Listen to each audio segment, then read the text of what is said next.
Hello बच्चों, कैसे हो आप लोग। Unfortunately we are again in the grip of कोविड-19। तो मजबूरीवश मुझे यह ऑनलाइन क्लास शुरू करना पड़ रहा है, but hopefully within a week I will again start offline classes. तो आज के क्लास में मैं आपको बताने जा रहा हूँ कंपोजिशन। देखिए बच्चों, आप लोग समझ लो कि जब आप ग्रामर सीखते हो तो ग्रामर सीखने का आपका एम क्या होता है। ग्रामर सीखने का एम होता है ये नहीं कि एग्ज़ाम पास कर जाना है, जैसे प्रीपोजिशन का कोई चैप्टर आ गया, टेंसेस का आ गया, नरेशन आ गया, वॉइस आ गया और उसको हमने आंसर कर दिया और हम पास हो गए।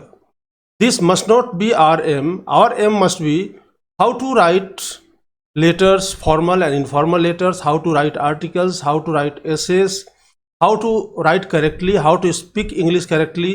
ये सब हमारा एम होना चाहिए और ग्रामर सीखने का एम हमारा यही होता है।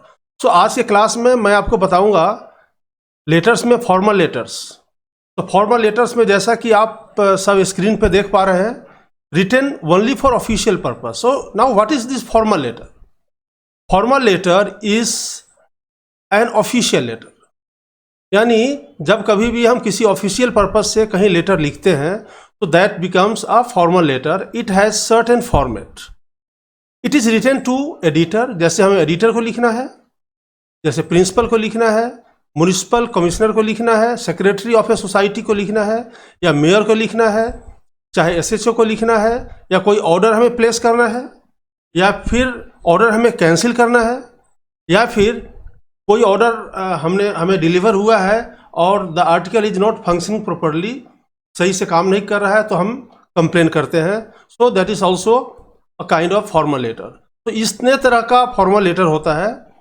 और जब कभी भी हम फॉर्मल लेटर लिखते हैं तो it must be in brief and precise. यह हमेशा ब्रीफ होना चाहिए, प्रिसाइज होना चाहिए।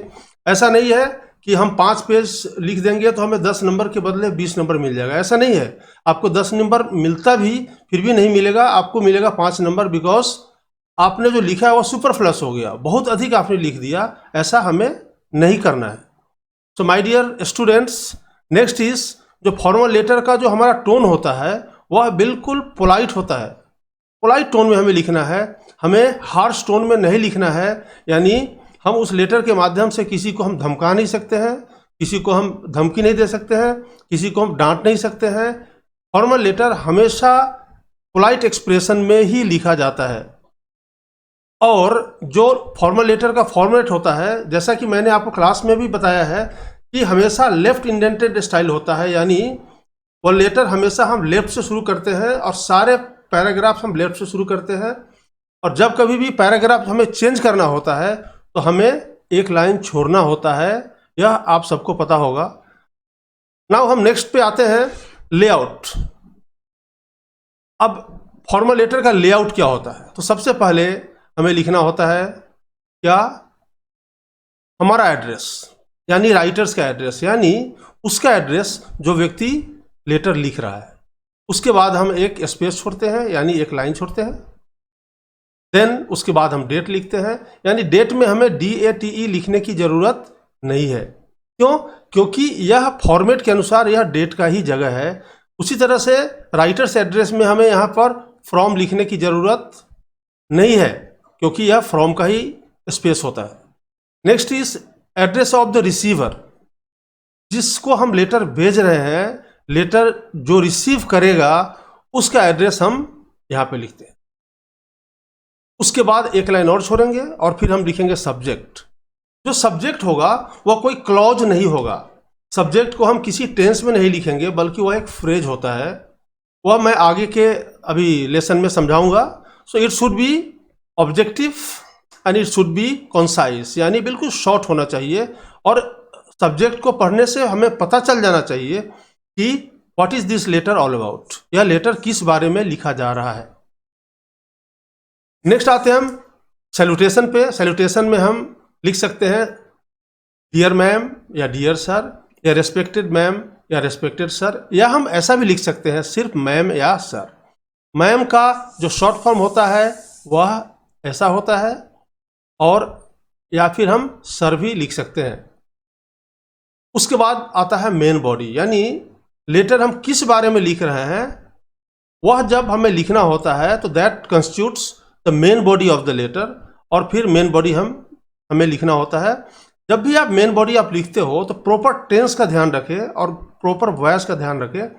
टेंसेस आपको समझाया जा चुका है, और टेंसेस में कोई प्रॉब्लम है तो मैं अपने यूट्यूब का लिंक मैं आपको भेज दूंगा, उसको आप देख लीजिए, और फिर एक्सरसाइज में दूंगा, उसको आप सोल्व कीजिए, rest will be okay. Next is subscription. Subscription में यानी जब लेटर हमारा ख़त्म हो जाता है तो हम लिखते हैं योर्स ट्रूली, योर्स ओबीडियंटली या yours sincerely, that is called subscription. So हमेशा ध्यान में रखना प्यारे बच्चों, ओबीडियंटली हम कब लिखते हैं? When we are writing a letter to the principal, then we write yours obediently which is a part of subscription. Otherwise हम क्या लिखते हैं? योर्स ट्रूली या योर्स सिंसियरली। देन आप अपना सिग्नेचर डालेंगे, उसके बाद आप अपना पार्टिकुलर डालेंगे, जैसे नेम हो गया, रोल नंबर हो गया और क्लास हो गया। अब मुझे उम्मीद है कि आप समझ गए होंगे। सो फॉर्मल लेटर्स किस तरह से लिखा जाता है, देन उसका फॉर्मेट क्या होता है, इसको आप बार बार देख लेना, इसका प्रैक्टिस करना। Next is sample. नाउ कुछ हम 4-5 सैंपल्स मैंने तैयार किए हैं, और 4-5 सैंपल्स के बाद में कुछ एक्सरसाइज आपके लिए है। उस एक्सरसाइज को सॉल्व करना है, उसे लिखना है, और उसको PDF में कन्वर्ट करके फिर मुझे भेजना है ताकि मैं चेक कर पाऊँ। Write an application to the principal complaining against a senior student of your school. यानी आपके स्कूल का एक सीनियर स्टूडेंट है जो आपको हैरेस कर रहा है, आपको परेशान कर रहा है, उसके अगेंस्ट में आप प्रिंसिपल को लेटर लिखेंगे। प्रिंसिपल को जब लेटर लिखेंगे तो हम क्या लिखेंगे? टू लिखने की जरूरत हमें नहीं है, सीधा the principal BCM RM model school and Delhi. पर इसको हम इस फॉर्मेट में लिखेंगे, ये फॉर्मेट इसका गलत हो गया है। द प्रिंसिपल, उसके नीचे लिखेंगे BCM आर्या वगैरह, इस तरह से हम उसका एड्रेस लिखेंगे। और फिर हम लिखेंगे रेस्पेक्टेड मैडम या respected ma'am, in short ma'am. Madam का शॉर्ट फॉर्म होता है ma'am. I am a student of class 8। यह आपको हर जगह लिखना ही है। When you are writing to a principal, तो आपको हमेशा लिखना है कि I am a student of class 8, I am a student of class 9, I am a student of class 10 वगैरह आपको लिखना ही है। उसके बाद with due respect and humble submission, I would like to bring to your kind notice. यह आपको हमेशा लिखना ही है, with due respect and humble submission. यहां तक आप याद कर लीजिए। आपको हर लेटर जो प्रिंसिपल को लिखा जा रहा है उसमें आपको लिखना है, then I would like to bring to your kind notice. यानी आप प्रिंसिपल के ध्यान में लाना चाहते हैं, यानी उस सीनियर स्टूडेंट का जो र्यूड बिहेवियर है आपके प्रति, वह प्रिंसिपल को शायद पता नहीं है, तो प्रिंसिपल को आप बताना चाहते हैं, या किसी भी व्यक्ति को आप कोई बात बताना चाहते हैं, उसके ध्यान में लाना चाहते हैं, उसके नज़र में लाना चाहते हैं, तो आप हमेशा लिखेंगे I would like to bring to your kind notice. ये जरूरी नहीं है कि सिर्फ प्रिंसिपल को ही, कहीं भी आप किसी सीनियर ऑफिसर को, किसी अथॉरिटी के ध्यान में कोई बात लाना चाहते हैं, तो एक रेडीमेड फॉर्मेट है I would like to bring to your kind notice. उसके बाद मेन बॉडी है, आपको किस तरह से परेशान कर रहा है वो आपको लिखना है। Then I request you to kindly look into the matter and take stern action against him. It is really shameful that a senior student of your school should behave so rudely with a junior like me. मुझे उम्मीद है कि आपको काफ़ी कुछ समझ में आ गया होगा। जब कभी भी आप प्रिंसिपल को लेटर लिखते हैं, कोशिश कीजिए इस तरह से लिखने का। यहाँ होगा योर्स ओबीडियंटली, बिकॉज जब आप प्रिंसिपल को लेटर लिखते हैं तो सब्सक्रिप्शन में हमेशा होगा योर्स ओबीडियंटली, यानी आपका आज्ञाकारी। और आप कहाँ से लिखते हैं? तो एग्जामिनेशन हॉल से लिखते हैं या फिर अपने क्लासरूम से लिखते हैं, क्योंकि जब प्रिंसिपल को आप लेटर लिखते हैं तो आप अपने घर से नहीं लिखते हैं, बल्कि you are writing the letter while sitting in the class और while sitting in the examination hall. Now let's come to sample 2। You are Rohan Ritika of 756 NH4 NIT Faridabad, Haryana. You bought a new VIP washing machine from Messrs Rama Electronics, Commercial Street, Bangalore last week. Now you find that the machine makes an unbearable noise and the motor tears delicate fabrics. आपका नाम है रोहन रितिका मान लो, और आप रहने वाले हो 756 NH4 NIT Faridabad के। आपने हाल में ही messrs Rama electronics commercial street Bangalore से आपने एक VIP वॉशिंग मशीन आपने खरीदा है। अब प्रॉब्लम यह है कि वो वॉशिंग मशीन बहुत अधिक आवाज़ उत्पन्न कर रहा है और उसका जो मोटर है वह डेलिकेट जो कपड़े हैं, जैसे रेशमी कपड़े हैं या टेरिकॉटन कपड़े हैं, पतले कपड़े हैं, उसको फाड़ भी रहा है। तो आप डीलर को एक कंप्लेन लेटर आप लिखोगे, पहले अपना एड्रेस, फिर एक लाइन छोड़कर सब्जेक्ट में क्या लिखेंगे, आप क्या करने जा रहे हो, लेटर किस बारे में लिखने जा रहे हो। तो आप शिकायत करने के लिए लेटर लिख रहे हो तो आप लिखेंगे कंप्लेनिंग, किस बारे में, about the washing machine sir. फिर आप डिटेल्स देंगे कि आपने कब खरीदा है, और आपने खरीदा है तो उसका प्रूफ क्या है, तो उसका बिल है, उसका कैश मेमो है, और किस डेट को खरीदा है उस कैश मेमो पर मेंशन होता है। तो I had purchased a VIP washing machine from your shop, white cash memo number 200 dated 7th December with a 2-year warranty. यहाँ तक तो आप याद कर लीजिए। यह एक स्टैंडर्ड फॉर्मेट है, जो आप किसी भी आर्टिकल का कंप्लेन कर रहे हो तो उसमें यह स्टैंडर्ड फॉर्मेट लिखा ही जाता है। अब ऐसा नहीं है कि सेम कैश मेमो नंबर आप लिखेंगे, सेम डेट लिखेंगे या 2-year वारंटी सेम होगा, ऐसा नहीं है। किसी आइटम पे 1 साल की वारंटी होती है, किसी पे 5 साल की वारंटी होती है। अकॉर्डिंगली आप इसे मॉडिफाई कर सकते हो। I am sorry to inform you that, अब यह भी स्टैंडर्ड फॉर्मेट है, एक रेडीमेड लाइन है जो आपको याद कर लेना है। I am sorry to inform you that the washing machine has started, उसने शुरू कर दिया है क्या करना, बहुत अधिक शोर मचाना, and the motor tears delicate fabrics, all these are, इसके वजह से क्या हो रहा है, आपको असुविधा महसूस हो रहा है और आपको ऐसा लगता है कि मेरे साथ चीटिंग हुई है। All this are causing great inconvenience and I feel cheated, यानी मुझे महसूस हो रहा है कि मेरे साथ चीटिंग किया गया है। इसलिए मैं I therefore request you to remove the fault, यानी उसे रिपेयर किया जाए। रिपेयर करना का को हम दूसरे शब्दों में टू रिमूव द फॉल्ट भी हम लिख सकते हैं। तो हम ऐसा भी लिख सकते हैं कि I therefore request you to get it repaired if it is minor, अगर छोटा मोटा कमी है तो, या replace it with a new one as per the condition of the warranty certificate, या फिर वारंटी सर्टिफिकेट का जो कंडीशन है, यानी वारंटी में है कि या तो रिपेयर किया जाएगा, रिपेयर नहीं हो तो फिर उसे रिप्लेस किया जाएगा, उसके अनुसार या फिर रिप्लेस कर दिया जाए। Your quick action will be highly appreciated, और आपका जो क्विक एक्शन होगा वह अप्रिशिएटेड होगा, यानी प्रशंसनीय होगा। Thanking you and yours faithfully Kriti. So यह एक दूसरा फॉर्मेट है। यह फॉर्मेट किसका है, जब हम कोई भी आइटम खरीदते हैं और उस आइटम में किसी भी तरह की कोई कमी है या खराबी है तो हम एक कंप्लेन लेटर लिखते हैं, उसके लिए ये फॉर्मेट हम फॉलो करते हैं। Now let's come to format number 3, write a letter to the editor of a newspaper complaining about the bad condition of water supply in your local. अब मैं एक बात आपको समझाना चाहता हूं कि जब हम लेटर हम लिखते हैं एडिटर को, तो क्यों लिखते हैं। किसी भी न्यूज़पेपर का एडिटर हमारा प्रॉब्लम डायरेक्टली सोल्व नहीं कर सकता। अगर रोड का कंडीशन खराब है, बिजली की सप्लाई कम आ रही है, या वाटर सप्लाई का प्रॉब्लम है, या चाइल्ड लेबर का प्रॉब्लम है, किसी भी तरह का प्रॉब्लम है, तो हम लेटर एडिटर को इसलिए लिखते हैं ताकि वह अपने न्यूज़पेपर में छापे और फिर उसे संबंधित अधिकारी, बड़े बड़े डिपार्टमेंट के अधिकारी या मिनिस्टर्स पढ़े और उन्हें लगे कि नहीं भाई ये प्रॉब्लम है, ये बहुत बड़ा प्रॉब्लम है, इसे दूर किया जाना चाहिए, और इस तरह से उसका सॉल्यूशन हमें मिलता है। सो हम एडिटर को लेटर लिख रहे हैं किस बारे में, कि आपके लोकेलिटी में, आप जहां रहते हो वहां पर वाटर सप्लाई का प्रॉब्लम है। आपका नाम है यशवंत सिंह, आप H19 करोल बाग न्यू दिल्ली के रहने वाले हो।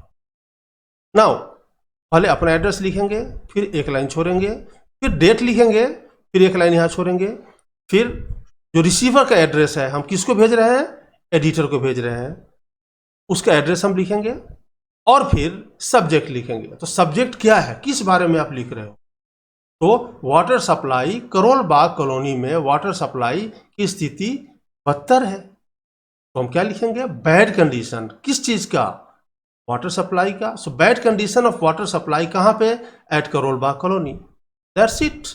और इस सब्जेक्ट से पता चलता है कि यह लेटर किस बारे में है। सर अब हम लिखेंगे, एडिटर को जो हम लेटर लिखते हैं यह स्टैंडर्ड फॉर्मेट होता है। Through the columns of your esteem newspaper, आपके न्यूज़पेपर के माध्यम से मैं संबंधित अधिकारियों का ध्यान आकर्षित करना चाहता हूं, किस तरफ, the problem of water supply at Karol Bagh. तो ये स्टैंडर्ड फॉर्मेट है। Through the columns of your esteem newspaper I would like to draw the kind attention of the authorities concern to the problem of, यहां पर, यहां तक standard format है, आप याद कर सकते हैं। जब कभी भी आप एडिटर को लेटर लिखते हैं जिसमें किसी समस्या से आप जूझ रहे हैं और उस समस्या के तरफ बड़े बड़े अधिकारियों का ध्यान आकर्षित करना चाहते हैं, वहां पर आप बिना सोचे समझे आप यहां तक लिख सकते हैं। यह स्टैंडर्ड फॉर्मेट है, इसे आप याद कर लीजिए। अब यहां पर कहानी आप बनाएंगे कि भाई किस तरह का प्रॉब्लम है। यहां पर हमने एक चीज और भी ऐड कर दिया है, to add to the bad condition, यानी वाटर सप्लाई पुअर है, टेप अक्सर सूखा रहता है, सुबह में 2 घंटे, शाम को 1 घंटे, और वह पानी कॉलोनी वासियों के लिए सफिशिएंट नहीं होता है। एक तो ये प्रॉब्लम है। दूसरा प्रॉब्लम है कि जब पानी आता भी है तो वह पानी पोल्यूटेड होता है और गंदा होता है, जिसकी वजह से कई तरह की बीमारियां फैल रही है। एक ये भी प्रॉब्लम आप उसमें ऐड कर सकते हैं। मैं इसलिए आपसे रिक्वेस्ट करता हूं कि इस मुद्दे को, इस प्रॉब्लम को, इस इश्यू को एक सुटेबल कॉलम दिया जाए ताकि बड़े बड़े अधिकारी जो है इसकी जांच पड़ताल करे और तुरंत एक्शन ले। Thanking you, yours truly. So यह एक फॉर्मेट है, स्टैंडर्ड फॉर्मेट है, जो हम यूज करते हैं कब, जब हम कोई लेटर एडिटर को लिखते हैं, और उस एडिटर को जब हम लिखते हैं तो उस लेटर के माध्यम से बड़े बड़े अधिकारियों का किसी समस्या की तरफ ध्यान आकर्षित करना चाहते हैं। Next is sample 4। You are Nitish Nikita, आप अपने स्कूल यानी टैगोर पब्लिक स्कूल जयपुर का आप हेड बॉय हो या हेड गर्ल हो। आप new star sports company Kalkaji new Delhi को एक लेटर लिख रहे हो जिसमें कुछ स्पोर्ट्स मटेरियल ऑर्डर, यानी this letter is about placing an order. Again you have to write your own address, then leave a space, then write the date, again leave a space, then write the address of the receiver, again give a space, then you have to write the subject. Now again, as I have repeatedly told you that the order, the subject must be concise, एक छोटा सा होना चाहिए और यह अपने आप में कंप्लीट होना चाहिए ताकि सब्जेक्ट को पढ़ने से पता चल जाए कि यह लेटर किस बारे में है। सो order for sports material, that's it. आप किस लिए आप लेटर लिख रहे हो, आप ऑर्डर प्लेस करने के लिए लेटर लिख रहे हो। किस चीज का ऑर्डर, तो स्पोर्ट्स मटेरियल का। So order for sports material, that's it. Now sir, I am the head boy of Tagore public school Jaipur. पहले अपना परिचय देंगे आप। Then I would request you, मैं आपसे रिक्वेस्ट करना चाहूंगा, क्या निम्नलिखित sports material proper cash bill के साथ ऊपर दिए हुए एड्रेस पे भेजने की कृपा करें। कौन सा address, Tagore public school Jaipur के एड्रेस पे। ये है football 10 numbers, cricket balls, tennis balls, cricket bats, ये कितने चाहिए वो भी आपको लिखना है, और सीरियल नंबर आपको डालना है ABCD, ताकि लेटर देखने में सुंदर लगे। Now all the items should be in good condition, सारे आइटम्स, ये भी लिखना है, जरूरी है, बिकॉज अगर वो आपको भेज दे और आप तक पहुंचते पहुंचते वो आइटम डैमेज हो जाए तो ऐसा नहीं होना चाहिए। तो यह रिपीटेडली आपको लिखना है कि all the items should be in good condition. Well bound, well bound का मतलब क्या होता है, बाइंड, बाउंड, यानी बाइंड का मतलब होता है बांधना, बाउंड है वह थर्ड फॉर्म है, तो अच्छी तरह से बंधा हुआ, अच्छी तरह से पैक किया हुआ, ताकि ट्रांसपोर्टेशन में किसी भी तरह का डैमेज ना हो पाए। मैं यह भी रिक्वेस्ट करना चाहूँगा कि उन आइटम्स पे मैक्सिमम जितना डिस्काउंट हो सके डिस्काउंट भी। पेमेंट जो है आइटम मिलने के बाद हम डिजिटली करेंगे, यह भी लिखना है। Then thanking you, yours sincerely Nitish head boy. Now sample 5, मुझे उम्मीद है कि आप सब प्रॉपर ढंग से इसको देखेंगे। अगर एक बार में समझ में नहीं आता है तो कम से कम 3-4 बार इसे आप देखेंगे तो आपको सारे फॉर्मेट आपको समझ में आ जाएगा। बिकॉज आपके करिकुलम में आप जो पढ़ाई करते हो उसमें जो लेटर राइटिंग है यह एक इम्पॉर्टेंट रोल प्ले करता है। अगर आपका राइटिंग पार्ट अगर पुअर है तो आपका रीडिंग, अंडरस्टैंडिंग सारा पार्ट पुअर हो जाएगा और ग्रामर तो पुअर होगा ही। Now here you are asked to write a letter to the mayor of the municipality. आपका जो भी म्यूनिसिपल कमिश्नरेट है वहाँ हर म्यूनिसिपैलिटी में एक मेयर होता है, उसको लेटर लिखना है।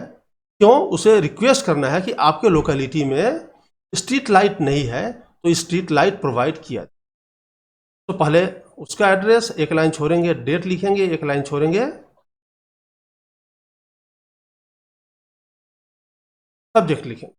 लेकिन उसके एड्रेस से पहले आपको अपना एड्रेस भी लिखना है। यह मैं मिस कर गया हूं, यह आपको अपना एड्रेस लिखना है।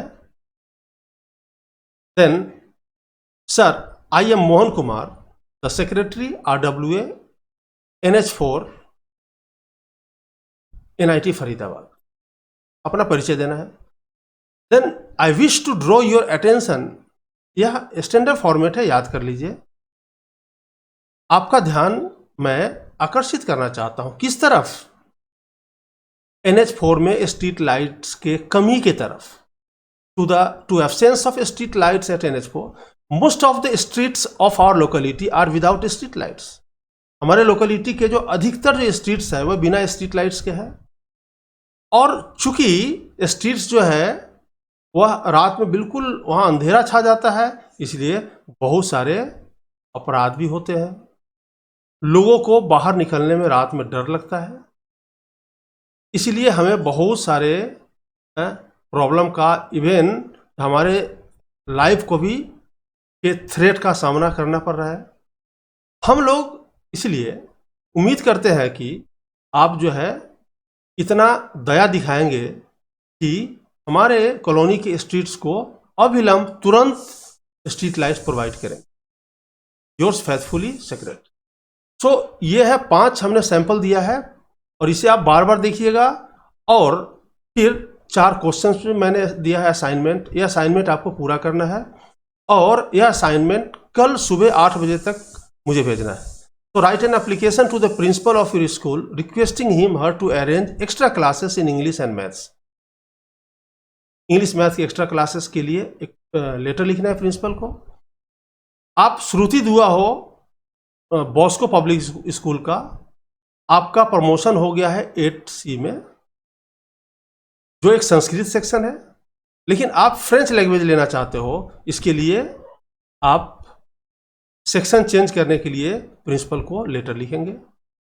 Next is write a letter to the chairman water supply board regarding the insufficiency of water supply.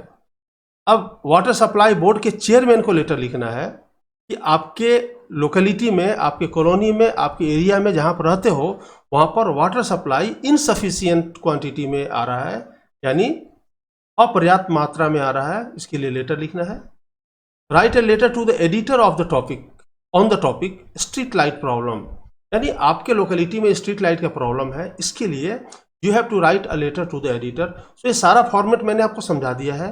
उस फॉर्मेट में जो लाइंस, जो सेंटेंसेस आपको याद करने हैं उसको याद कर लीजिएगा, ताकि आप बार बार उन सेंटेंसेस को यूज कर पाए। तो आज का असाइनमेंट ये रहा, आप इसको समझिएगा और इस चारों असाइनमेंट को आज शाम तक या कल सुबह 8 बजे तक पूरा करके PDF फॉर्मेट में आप मुझे भेजेंगे। और ये फाइल एक ही होना चाहिए, ऐसा नहीं कि 4 लेटर का आप अलग अलग PDF बना ले। एक ही PDF बनाइएगा ताकि हमें चेक करने में आसानी हो। और जब भी लिखेंगे आप हमेशा डबल स्पेस में लिखेंगे, एक लाइन छोड़कर लिखेंगे। मैं बार बार बताता हूं कि एक लाइन अगर आप छोड़कर लिखेंगे तो मुझे करेक्शन करने में आसानी होगी। तो थैंक यू वेरी मच, और उम्मीद है कि कल एक नए असाइनमेंट के साथ मैं आपके सामने आऊँगा। और मुझे ये भी उम्मीद है कि अगले 3 से 4 दिनों में अगर कोविड-19 का प्रकोप कम हुआ तो आपके गार्जियन से सहमति लेकर मैं फिर से ऑफलाइन क्लास शुरू करूंगा। मुझे भी खलता है कि जो नए नए बच्चे आए हैं जिनको मैं इनिशियल स्टेज में काफ़ी कुछ पढ़ा चुका हूं, वे कहीं भूल ना जाए, इसलिए मैं रिपीटेडली आपको होम असाइनमेंट देता रहूंगा। और मुझे उम्मीद है कि आप सब अपना होम असाइनमेंट पूरा करके टाइम पे भेजेंगे। एक बात और, जब कभी भी आप होम असाइनमेंट भेजते हैं तो आप ये कोशिश कीजिए कि जो टाइम लिमिट है उस टाइम लिमिट के अंदर भेजना है, क्योंकि एक बार मैं आंसर पोस्ट कर दिया उसके बाद आप भेजेंगे मैं चेक नहीं करूँगा। तो thank you very much and have a nice time.